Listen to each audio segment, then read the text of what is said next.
ছেলেরে প্রশ্ন করে, তোর কাছে তোর বউ বড় না আমি বড়? আছে না নাই?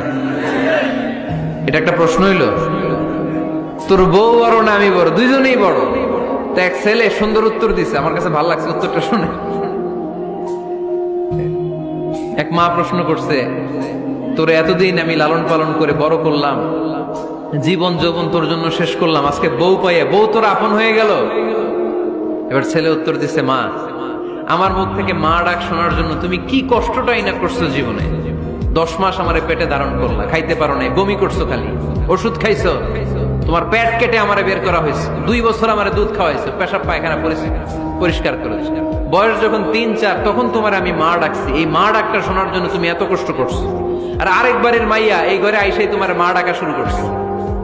যেই মেয়েটা তোমারে মা ডাকে সে আমার আপন হবে না কেন মা? ঠিক কিনা? এই মা ডাক শোনার জন্য তুমি এত কষ্ট করলা, আমার লালন পালন করলা, 10 মাস পেটে ধরলা, পেশাব পায়খানা পরিষ্কার করলা, এরপরে মা ডাক শুনতে পারছো।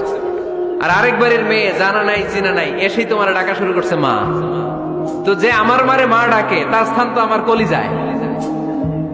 ঠিক কিনা?